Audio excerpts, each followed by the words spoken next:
Howdy, folks, and welcome to the Hunting Stories Podcast. I'm your host, Michael, and we got another great one for you today. Today, we connect with Tom Kubiniec of Kubiniec Tactical. He's actually the CEO. It was a whirlwind. All of a sudden, we got introduced, and all of a sudden, we were recording. But Tom is a newer hunter like myself, and he still has some amazing stories. In fact, his first ever whitetail is a pretty amazing story, and I don't think anyone will ever quite have the same experience. So that being said, guys, I don't want to steal too much of his thunder, but I want to thank Tom, of course, for coming on the podcast and taking some time. Obviously, he's a very busy guy. But beyond that, thank you, listeners, of course, for tuning in. Make sure you share the podcast. Now let's go ahead and kick this thing off and let Tom tell you some of his stories.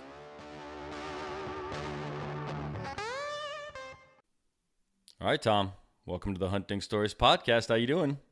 I'm doing great, man. It's I'm excited to be here. This is fun because, again, we're not talking about industry stuff. I talk about that all the time. Yeah, I bet you do. Well, let's kick this thing off right and just let you introduce yourself. Who are the listeners going to hear some stories from today? Tom Kubiniec, President and CEO of Kubiniec Tactical. We're the firearms and we're the global leader in military weapons storage, armory design services for the U.S. military. We do a few foreign fighting forces, and then we're now in the consumer gun storage space with fast access safes. And, from a hunting standpoint, I am considered a newer hunter. I didn't get into hunting until 2000, I'm going to say 2011. And I grew up, I was a musician and got into business and got into this whole Kubiniec thing in 2002. I started designing weapon storage systems, and once we went into the retail space, started looking at retail, I said, you know what, I've got to really get involved with this at a higher level. I had some friends that were hunting, and they invited me out on a pheasant hunt, and I'm an outdoorsman. I love to be out there. I just had a ball. So I was completely hooked. So that's awesome. That's a very unique approach to the hunting world, right? And not many people get into it the way that you do. No, it was I'd always thought about it. It was something I wanted to do, but the barrier to hunting, if you don't have friends, if your dad didn't hunt, if your uncle, if you don't have somebody to get you involved, it's not easy. And access to land, the whole thing. So I had friends that knew me, knew what I was doing, and they were avid waterfowl hunters, and they invited me into their world. Yeah. And you learn real quick that duck hunting is a young man's sport. I'm 61 now. I was younger then, but boy, you can get your butt kicked.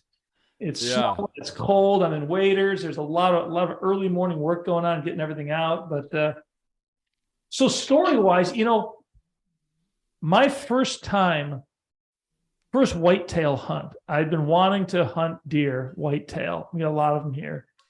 And where's here, if you don't mind me? I'm in central New York. Kubiniec is based out of Syracuse, New York.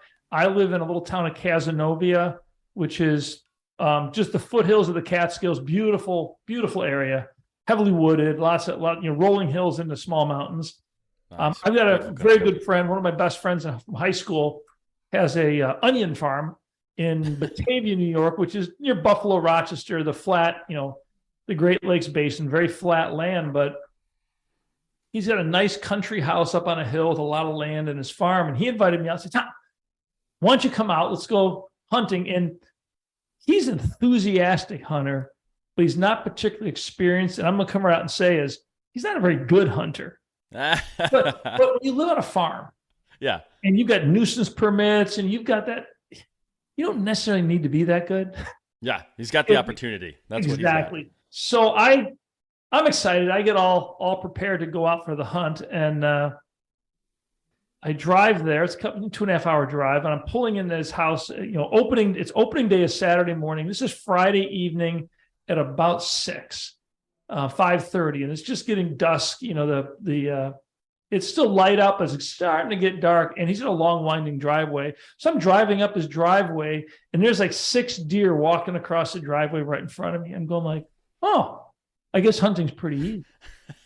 And, we've all had that thought before, but go ahead. I've never done it before. Right. So I'm thinking, well, there's deer here. That's a good sign. So I get this house. We made dinner and hung out for a little bit and go to bed that deer. We're going to be up at, I don't know what time it was, 4:30, 5 o'clock, and get out. And again, we're basically walking in his backyard. Okay. And he's got a mowed field of probably 30 acres surrounded by patches of woods and some steeper hills. And there's a ton of deer in that area. They tend to congregate into those wooded areas. And no tree stands. We were just going to set up in the ground. My buddy Paul, he can't sit still for more than a half hour. He's pretty hyperactive. And maybe that's why he's such a bad hunter, right? Yeah, he doesn't want to be in a stand. So we get up in the morning, make some coffee, and I've got my gear. Again, I'm not particularly experienced at this, and I've got a Remington 870. This was shotgun only at the time in this area. Yeah. So okay. Are you shooting with like double-aught shot or slugs? I was shooting sabot rounds with a rifled barrel. I bought the barrel, figured, you know what? Yeah, I'll tell you what, sighting in that rifle with those rounds, that's a big hit. And but again, it's a powerful round. So got the gun, we got the ammo. I'm not loading everything until we get outside. So we walk out his back door, and it's just starting to get noticing a little bit of light. We walk out and step down this grass mowed area into like a farm field of switchgrass, but it's cut pretty short. And I'm looking at it, I see shadows kind of in the distance. 30 feet from me. And as we're kind of just sitting there, just talking quietly about what the plan is, it's getting a little brighter. There's two great big doe standing 30 feet from me. Yeah. They're just looking at us. I'm looking at Paul. And he's got a ton of doe tags. And they're, nowadays we really want bigger than 6-point bucks on my property. I'm far more developed. At that point, you just want to get a deer, first one. A bunch of doe tags. And they want to pull the does because they're trying from a nuisance standpoint, get the population on the farms down. I'm like, holy shit. So I pull out a round with Paul. And he's like, I pull out, and I'm putting a round in, and there's no way to rack or cycle a Remington 870 quietly. I'm thinking, so I'm just like, I should have just done it quick. I just went, shh, and boom, they just bolted. I'm like, all right, well, Paul, let's go hunt. So we go. He didn't have a good plan because he's a bad hunter, and bad hunters don't have good plans. So we walked out. We just did a couple a slow walks through some areas, and we were bumping a lot of deer. And I'm like, Paul, let's find a spot. So we picked a spot. We hung out for a while, maybe half hour or so, and nothing going on. We had another hunter, a neighbor, came walking up to us, and we talked a little bit and hunkered down. And he was going to stay there. We moved to another area of his property about a quarter mile away. And it's sparse woods going into dense woods. So it was the sun was coming. It was a really pretty area. I found a spot, it was flat. I said, Paul, let's just hunker down right here. I had great lanes. I wasn't a hunter, but I did a lot of shooting and did a lot of long range shooting. So I'm looking at okay, I've got 130 yards here of clear. I've got spots I could see if a deer walked by, I've got a very clear shot. So I just sat down to back against a tree, and it was one of those Paul was sitting behind me. He was kind of on a tree too. Again, he has no patience whatsoever, other than he wants me to get a deer. And so I'm sitting there very still, very quiet. I'm very good I love just sitting, clearing your brain. That time in a stand is so precious as you're watching the forest wake up. I agree. Start to hear the birds, goes from silence to all the different. And this was my first time really doing it. So to me, it was all new. And I'm sitting there, and it's just kind of marveling at the quiet nature. Because if you haven't hunted, odds are you haven't sat completely still, completely silent, and watched the forest wake up. So it's a new experience. And I had a couple of little red squirrels. I don't know if they're flying squirrels, but they were dancing around like Chippendale from the cartoons, and they were just about on my shoes, just bouncing around, which is just fun to watch. And were they throwing acorns at you? That seems to be my experience. They always go up the trees, and then I just hear things dropping around me because they're like, "Get out of here!" For me at the time, I'm just like, "This is cool. I really hunt or not. I really don't." Doesn't matter. It's kind of neat seeing nature this way. And we're sitting there, and Paul's getting restless. I know that he struggles. And then you hear that there's that cadence. At the time, I didn't realize what that was, but that cadence of deer walking. Yeah. And you can hear, and they're coming through brush. And I'm like, I looked at Paul and I just kind of, did that glance like, Paul, his hearing is not the best. And that's a different story involving us and acetylene and oxygen and a big explosion years prior. But so we're just sitting there, and all of a sudden, I've got a group of deer. I can see them in the brush. You see the shadows, you see the shades, the colors. You can't make them out because of they're blending. And they're coming towards us. I'm going, we're in a good spot, I think. Again, I don't know right from wrong here. Yeah. So we're sitting there waiting, and they're just moving, and all of a sudden, boom, they turn and they come right broadside to us. And it looks like, I couldn't see for sure, but it looked like it was 4 does. It was a buck or 3 does or 4 does. And yeah, we got a ton of doe tags, taking does. So I'm sitting there kind of like, this is cool. This is going to happen. All right. So I'm sitting back against a tree. So I put the shotgun up. I've got a small red dot, probably a 4-power on it, elbows on my knees, very stable position. And I sight the gun. And now, again, I do a lot of training with tactical carving training, a lot of all those things that you do outside of hunting. And they always say, know your target, what's beyond it. Is always when you're training for personal self-defense, know your target and what's beyond it is critical, so you don't make a shot. I mean, taking out a bad guy is great. If you got a lady and a baby behind him, you can't make the shot. And I know all that, but I got the scope, red dot, and boom, I'm sitting right. I'm just behind his shoulder, like I'm gonna get him right in the heart. I know exactly where I'm making my shot. And I'm sitting, and he's just moving slowly, and there's trees, and there's a spot where I know I'm taking the shot. And he moves right into it and just let it go, and boom. And I swear, in the optic, it looked like I could see a puff of fur, of just fur feathers when the round hits. And what's the distance roughly this deer is from you? Under 100 yards. Okay. 70, maybe 60, 70 yards. Okay. And it's funny because it was starting to get lighter out, but the where we were sitting was brighter, where the deer were, because of the canopy behind them, was still very shadowed and darker. And boom, let it go. And I'm all excited, first deer. Oh yeah. And we get up, and Paul was marveled that I took the shot so quick. He's like, man, you took that quick. I said, I had the shot, I took it. And he's like, all right. So we walk up, and there's nothing there. We're like, oh no. And well, that's you're like, Paul, I swear I saw what looked like a puff of fur. I'm not sure, the gun is moving a lot. It's a pretty good recoil on that. I said, is it possible I grazed the back of a deer? And we're not seeing anything. And we're in the spot where I shot the deer, or we believe. And we're sitting looking nothing. And I'm just like, and now I'm just like, I can't believe I'm a good shot from a fixed position, I go out to 1,600 yards. I'm pretty solid. I'm like, I knew the rifle was sighted in. I'm going, there's no way. I didn't jerk it. And I go, Paul, hang on. So I stay here. I walk back to where I was sitting and look back at Paul. And I'm like, Paul, we're short.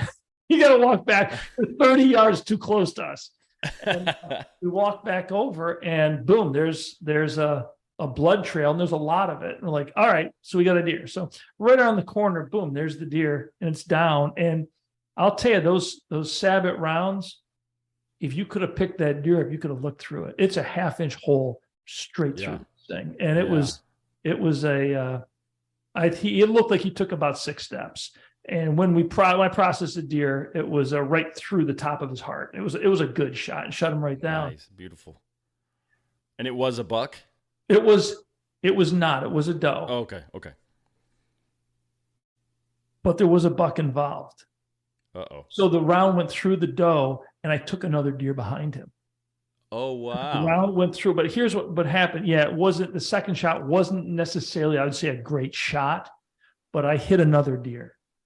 And that deer left, it was a bit of a blood trail. And I'm like, holy shit. And again, know your target, what's beyond it. I completely lost focus of the group, and completely just had tunnel vision on, again, this is the first time I've ever shooting a deer. I want to make a perfect shot. I want first and second time you've ever well, shot a deer. I want to be I want to be that like, oh yeah, Kubiniec's a good guy. Yeah, man. He only takes good shot. I wanted to be, the cool guy who does it right. But yeah, it was amazing. So we picked up now at that point, Paul's brother, who's an avid hunter, guy, he knows his stuff. They're on phones. He came over and we're like, he's like, the blood trail. We're we'll start talking. So we start following the trail, and it went for a little ways, hit or miss, on or off, and it was a little button buck. Okay. How did you know that you had the two down? Because you shot the one when you did find the blood trail. Because 6 steps away. Yeah, 6 steps away. And then there was a continued blood trail. That was all of a sudden, because Matt, when his brother showed up, we're at the deer. I'm done. Cool, we're there. And Matt's, he's surveying the area. He goes, Tom, there's more blood over here. I mean, he's like, are you? That doesn't make sense. He goes, Paul, did you shoot? He goes, no. He goes, just you shot. So he's the one that kind of pieced together. He goes, gotcha. Okay. I think there's another, he goes, tell me what, and I don't remember looking back at it. I don't recall the other deer in the scenario, but they were, as they walked up, they were all in a tight little group walking. And it probably was a doe and a yearling is kind of what I'm thinking. And it's not a deer I would have ever taken a shot at. It was pretty small. But it was pretty amazing that my first deer shot resulted in 2 deer down. It's amazing. I've never heard of anyone doing anything like it. But the other side of this is, to me right now, whitetail hunting is really easy. You drive in Friday, there's deer running all over the backyard. You get up in the morning, there's deer sitting right there waiting for you to come out, drinking your coffee. You walk out in the field. We were out for less than an hour, and you take 2 deer. Wow. So whitetail hunting is easy. And in the back of my mind, I got no other references. And then the next 3 years, I was skunked for 3 years in a row. And of course, it was like, and you start realizing, we had to go to Paul's house. My son was coming out with us, and everything is right, except we never get a shot. And then the reality of what hunting is, that starts coming into play. And I was gonna say, I have a friend that whenever this comes up, he always says that's why it's called hunting and not killing. That's right. It's called fishing. It's not called catching. It's the same thing. And so, the flash forward, then 3 years ago, my wife and I bought a 500-acre hunting ranch. Securit's been doing very well. We've been growing very quickly. And so we found a piece of property. I was looking for a small piece of property. I wanted like 100 acres. And I was looking in a 1 hour and a half circle from where I live. And there was this property for sale that had been for sale for a while. It was 499 acres. And my wife said, well, honey, what about this one? It's right. It's 9 minutes from my house. That's nice. And I'm looking at the price. I'm going, holy shit. I'm like, okay, I didn't want to spend this kind of money. We're going to need to finance this one. I said, I love it. And I looked at the property. It's absolutely gorgeous. And then she comes back and she's, honey, this is crazy. She goes, we don't need to spend this kind of money on just a bunch of land. And that her practical wife kicked in. Yep.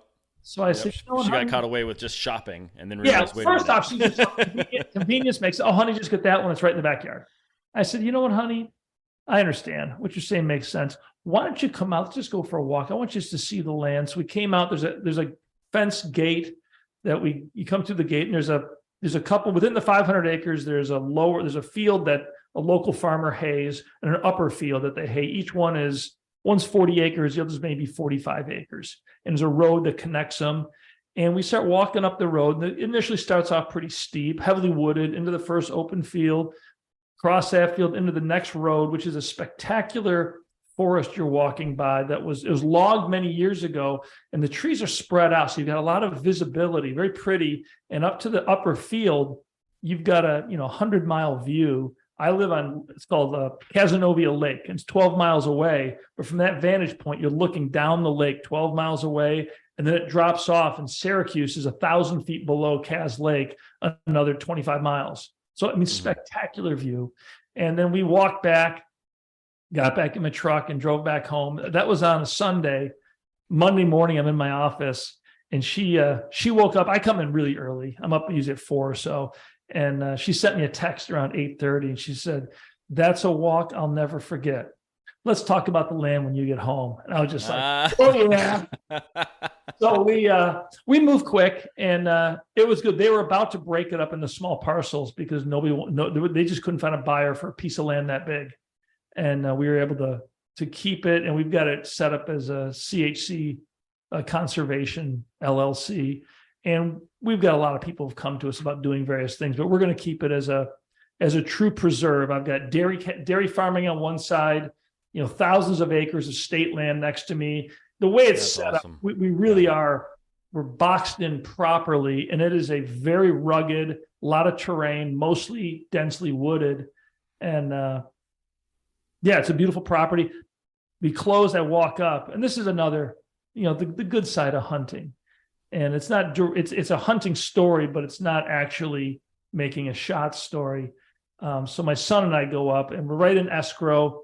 I had permission. I got signed permission to hunt that year because the escrow, we were not going to close before deer season was over. Yeah, no, that makes sense. And they were cool about it. So we go up there, and it's bow season. It's about to start. And I got my truck, and we drive up and come across two guys up there, and they're taking apart tree stands and packing some stuff up. And the one guy, I introduced myself. So Tom Kubiniec, I'm the new owner. He goes, "Oh, you're the new owner." He goes, "Yeah, my name's Gary."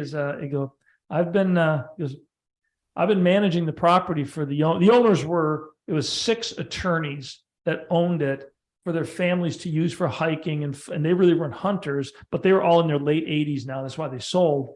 That makes sense. Okay.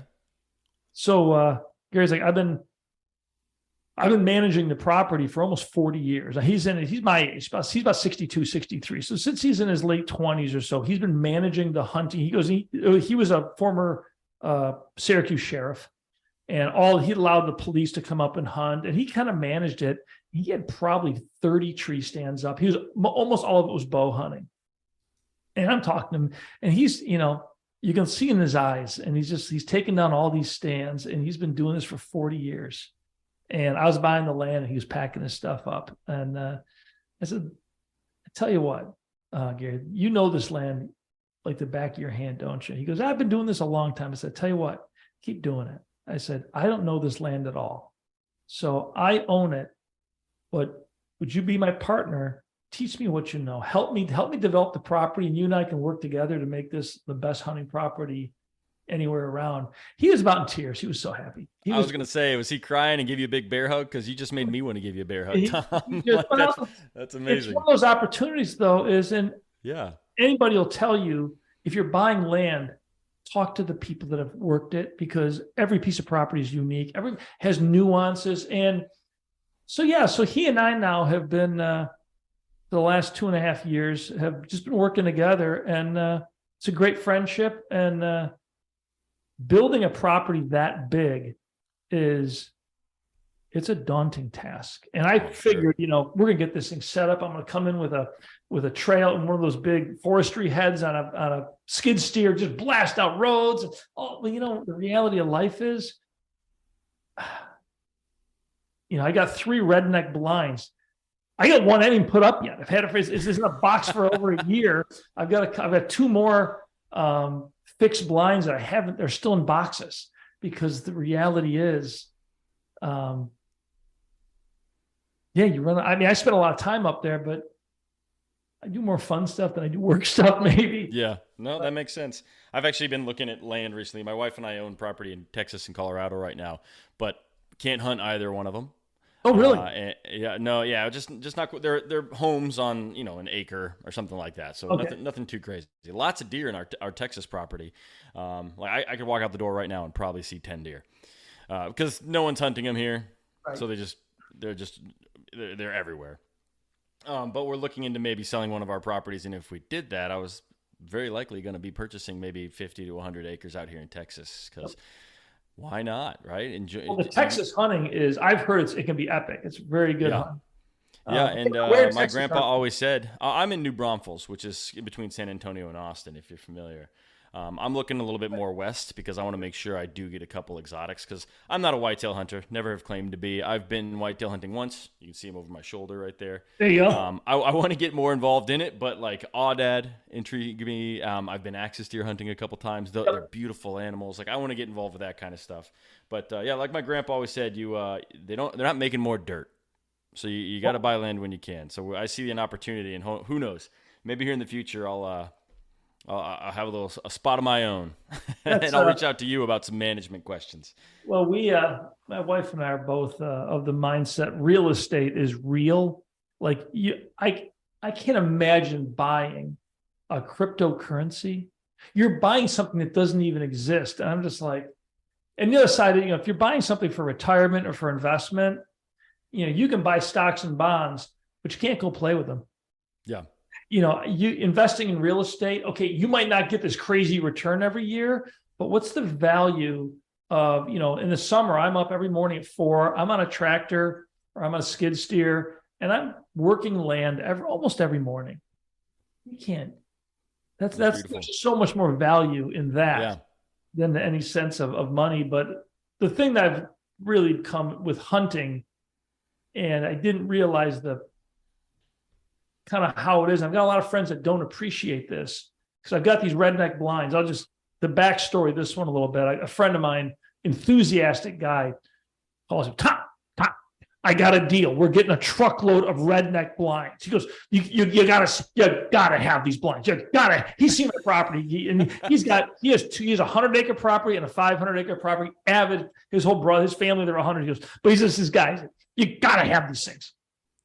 And I go, mind if I ask a redneck blind? Can you describe that to me? Redneck blind, it's a fiberglass enclosed structure with windows on all sides that open, extreme high quality, extremely well made. We call them the condos. Gotcha. Is Redneck the brand? Redneck is the brand. Got it. Okay, that makes way more sense. I was thinking you had like a blue tarp with some no. This is real backcountry. To put it in perspective, he says, Tom, you got to take 3. I said, he goes, we're not paying freight. I got a whole truckload. I said, all right, put me down for 3. And we're talking, how much are they? He goes, 3 of them, that's going to run, it's just under 10 grand for 3. I'm going like, whoa. Doesn't sound very redneck. They're $3,000 a piece. And this is getting a deal for him. And he's like, Tom, you got to have redneck blind. I'm like, all right, you know what, dude, all right, things are going well. I said, let's get the blinds. But, and he's talking to me about, we got 2 of the blinds built and they're on metal frames. They're, 10 to 12 feet in the air, stairs going up. You set up in one of that. We've got swiveling chairs that are silent. I've got shooting out all the windows. I don't like shooting a bow out of it because in the heat of battle, I can't, if a limb hit the side of the blind when you're shooting, you could hurt yourself. So the guys bow hunt out of them all the time. I don't. Okay. But for me, again, if it's rainy, 31 degrees or nasty, I get it. But I get in the blind, I'm sitting up there, and he's like, Tom, it's great. I get up in the blind. He goes, I got my laptop, I got set up, I got Wi-Fi, I got a little portable heater. He goes, I'm getting so much work done. And he's a financial planner. He's talking about stuff. And I'm just kind of like, I say this, but I'm like, you don't get this. And so this past hunting season, bow season this last year, I was out 25 days bow hunting. I never had a shot. Wow. People are like, wow, that's too bad. I said, you know what? It was still, I had a great season because I've got a lot of stands in this property that are just open tree stands. And again, if it's raining in 31 degrees, 32 degrees, the redneck is pretty easy. Yeah. But you're so insulated. And for me, I like to get in a stand, before the sun's up, quiet. And I don't bring my cell phone with me anymore. I used to. And I bring it, it's in a tracker. I've got it in my vehicle. I leave it there. My wife doesn't like it, but I wear a harness. I'm always very safe about it. But I've got some stands that are really high, swiveling chairs. They're nice stands. And you get up in there quiet and just sit. Yeah. That experience of watching the forest wake up, and especially from a high vantage point. At first, you hear the early birds. Then that's the the voices are changing as the sun is, and you start seeing the mice. And on my property, every about 30 feet is a mouse. That's their sphere, and you can see the different ones moving. And then I'll see that then the squirrels start playing. If we get flying squirrels, they get really entertaining to watch. And you're just slowly watching that forest wake up. And whether I get a shot or not, starting your day off. When I'm in bow season, I was in the stand at 4:30ish, 5. And I'd only be there till about 9:30 and I come to work.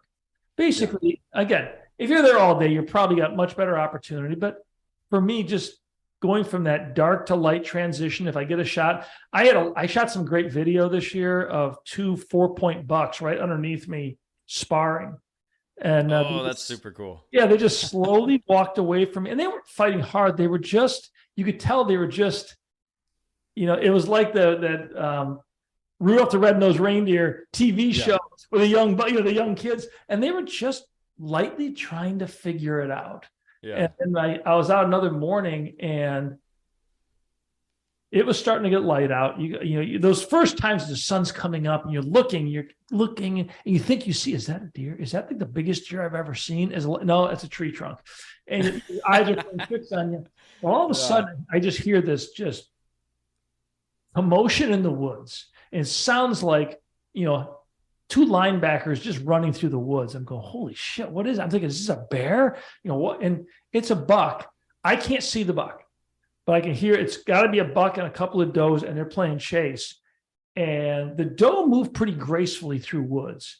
This buck he was taking stuff out. I never saw. Now, there was a smaller 4-point buck that I could see. He came up beside my stand, 100 yards, maybe 50 yards off. He was sitting there watching, looking kind of, I don't know if he could see something I could. I never saw the buck. It was the coolest. It went on for about 45 minutes. I was waiting for them to come into view. And the stand's got great shooting spots. This is a bow stand. It's too short for a rifle stand. Never saw him, but it was such a neat experience to realize, the violence which with a buck will tear up, because it was really dense brush. He didn't care. And I always see him, like if I'm still hunting, I see deer walking, they got this way of moving through stuff. I don't know how they do it without disturbing anything. And it's I wish cool I could be out there and see all that stuff. I have a similar experience. So I did mostly Western big game because I started hunting in like Washington and Colorado. Mm-hmm. And in our Colorado spot, there's a glassing point not far from our camp. You see about a mile, and the nearest hillside is this super steep hillside. The first day we went there was covered in elk, and that's why we started to hunt there. This particular day, we're sitting there, and the sun comes up, and everything's starting to get that light on it, and all of a sudden, we see just like a whole family of mule deer. So there's like 3 like younger mule deer, a really nice buck, a couple does, and they are on this hillside, and you or I could not stand on this hillside. It's that steep. But they're playing on it. They're just jumping around, running around. So we sit there for 45 minutes and just watch this family of deer just have the time of their lives on a surface that is like not even an option for us to walk on. We didn't have tags for mule deer. So it was fun to watch, but it's great to be out there, when the sun comes out, when the world changes and all the animals are just out there having fun. So well, that's my wife has no interest in hunting. She'll shoot clays, but she just honey, I'm not going. I don't want to hunt. She goes, go get, fill the freezer up. I get that. I want all the kids to know how to survive in this world without a grocery store. She's a big believer in making sure everybody has those skill sets. She doesn't want to do it, but I tell her my experience is. She says, "All right, honey, this summer." Because I got to come out with you. I just put me in a stand. I want to hear the forest wake up. Yeah. I can't bring a cell phone. I said, she's not a morning person. I said, you can do it in the summer. We're going to be out there 4 a.m. And so we'll do that. I've got a lot of travel coming up, but I'll get her out there. Yeah. And that sounds a lot like my wife, Tom. She's the exact same. She's like, I love it. I love that you hunt. I want you to make our children hunt. She wants nothing to do with it. Wants me to fill the freezer, but like she has an issue with death. She doesn't want to be around it, doesn't want to see it. And I respect that, but I should talk to her more about the world waking up each morning and see if she'd come out to the blind with me, because it is pretty special. But I think our wives would get along. Well, now the sexist, awful, humorous side of me, and I'm not sexy, but just the humorous side is all squared away and everything's like, hey, honey, of course, I gotta pee. I think Jeff Foxworthy does a comedy on that, but I would put her in a stand by herself, and because just having a distraction. Again, I don't want to be in a tree stand with somebody. I don't want to. I mean, kids, absolutely. I'll go side by side with a little kid and just say, make good decisions. I'm here just as a guide. This next year, I'm going to spend some time to. I'm going to set up some stands with photography capabilities I can self-control. I don't ever want to have a camera crew with me on a hunt, unless it's a filmed. I'm going to call that hand scripted hunt, but I would like to see if I can create some content or get some good content of some of the things I see, some of the things that I just marvel at, some of the shots you don't take, some of the early hunters. You want to shoot everything you see. That's true. But once that first time once you've put down two deer with one shot, exactly, then you can take your time. Right, and it's always funny though, because like early bow season, I'm taking a monster buck. Last day of bow season, if his brown is down, right? Yep. It's but yeah, I was skunked this year, and this is my first year back with a bow. I shoulder injuries. I've not been able to draw a bow for 5 years, and I just got ultra aggressive with weight workout and switched to a pure carnivore diet, and I'm back to got my shoulders back, which is I tore my rotator cuff years ago, so I know the pain. It's not fun. No, but you get through it. God, I had a question, but I'm drawing a blank on it. When did you pick up a bow? So you started with your shotgun, 2012. When did you pick up a bow? My kids wanted to get into. My daughter wanted to get into archery, and then the boys did. So we picked up. I was working with Walt Larson at Scales Advertising, and when we first started going into retail, this is 2012, 2011. And he was Matthews. He was one of the guys that helped build Matthews Advertising. So he had ins there. So I picked up a couple of their mission bows, and we started going to. I was a member of a rifle range, and they had a Sunday morning bow league, family league. It was the kids shot, then the adults would shoot, and we all did that for 2 years, every Sunday in the winter. And they'd awesome. Shoot, and then after we all shot, it's about 11 o'clock.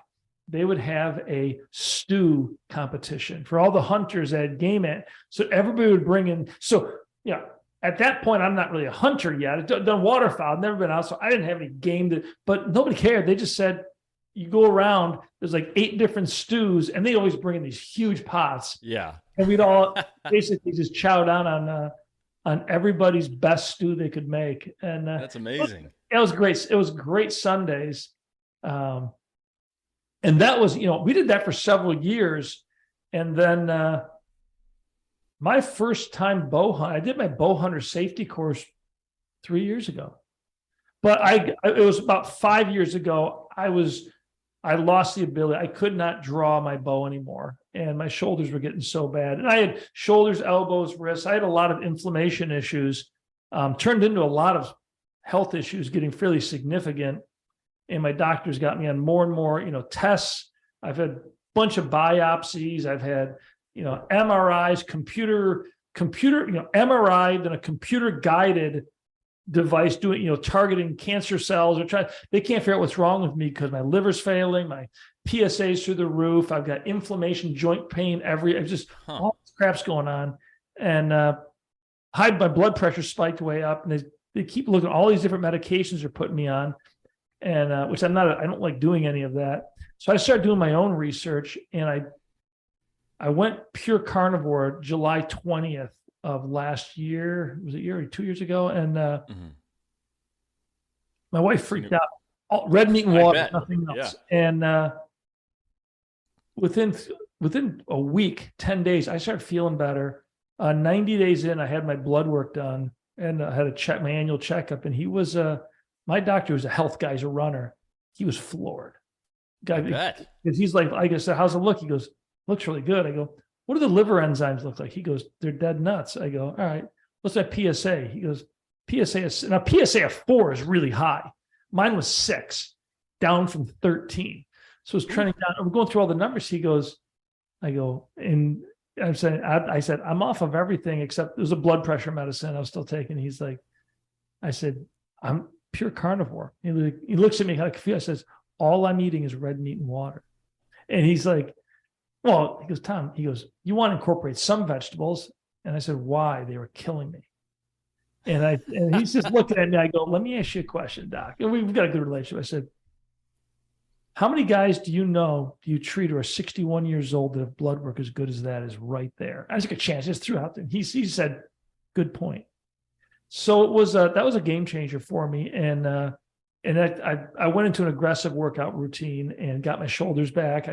I still struggle if I don't stay diligent with specific workouts, it gets problematic. The challenge for me is I'm not at a point where I can shoot a bow enough to take the shots that the bow is capable of. I got a brand new Matthews. It was the VX, the new, it's up on the wall right here. The VX4 or whatever, where it's got the extra limbs. It's incredible bow. And it's capable of making some pretty long shots, but I don't practice enough. So I've pretty much 30 yards. Yeah. 30, 40 yards. That's about it for me. If I can get, again, I'm feeling pretty good right now. And I have not been shooting my bow, but I've been doing aggressive on weights. I've got an indoor range here at my warehouse. So I'm going to start shooting again. If I can get where I can start shooting, practice for 15 minutes a day, every day. I'm a former guitar player. I was a professional musician. And I tell everybody who says, how do is it hard to play guitar? No, it's really easy. Practice for 5 minutes a day, every day, and never miss a day. And you will become a guitar player. All you need is 5 minutes, but never miss a day because you're building muscle memory. Absolutely. Everything that's a day, you reset back a week.